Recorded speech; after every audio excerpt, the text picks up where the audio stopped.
Israël fut envoyé en captivité à Babylone, et le peuple y resta pendant 70 années.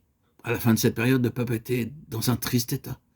Mais lorsqu'il apprit que le moment était arrivé pour lui de retourner dans son pays, la grande majorité du peuple dit « Non, c'est impossible. Il n'est pas possible de retourner là-bas. Toute la situation y est impossible. Le pays est dans la désolation et la ville est détruite. Nous n'avons pas le désir d'y retourner. » Mais un reste du peuple y retourna, et nous connaissons tous les détails du secours que Dieu leur accorda d'une manière souveraine. Il donna aux enfants d'Israël tout ce dont ils avaient besoin, et les aida d'une manière merveilleuse, de sorte qu'ils reconstruisirent la cité et leur temple, et rendirent le pays de nouveau productif.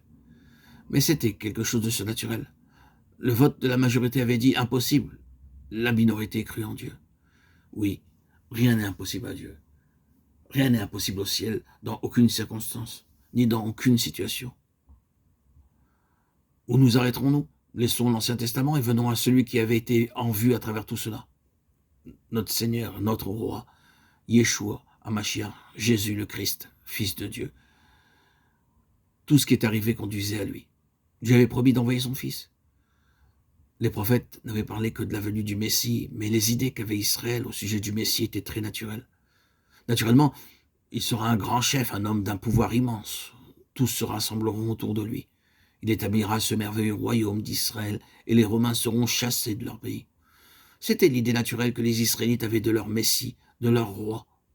Mais lorsqu'il vint, il n'y avait point de place pour lui à sa naissance. Et l'autorité qui était au pouvoir eut recours à son ancien jeu et fit tuer tous les petits enfants mâles avec le but spécial de mettre la main sur ce seul petit garçon. La vie même de Jésus fut une chose surnaturelle. Sa naissance fut une chose surnaturelle. Il en fut de même de toute sa vie. Oh, combien de fois nous lisons « Ils tinrent conseil afin de le faire mourir, et ils prirent des pierres pour le lapider. » L'accomplissement de son ministère fut une chose céleste. Il était surnaturel. Rien n'est impossible au ciel, dans aucune circonstance, ni dans aucune situation. La foi et les choses célestes vont ensemble. Et qu'en est-il de la mort de notre Seigneur? Ils prirent conseil pour le tuer et décidèrent de le faire et dire ensuite « Nous ne ferons pas la Pâque, ce ne serait pas le bon moment. » Et Dieu dit « Je prendrai tout cela entre mes mains, c'est mon affaire et non pas la vôtre. Ce sera exactement au jour que je choisirai, ce sera le jour de la Pâque. » Jésus avait dit au sujet de sa mort « Personne ne me l'ôte en parlant de sa vie, mais je la donne de moi-même. J'ai le pouvoir de la donner et le pouvoir de la reprendre. J'ai reçu cet ordre de mon Père. » Jean 10, 18. Il disait ainsi que lorsque cela arriverait, ce ne serait pas entre les mains des hommes, mais entre les mains de Dieu.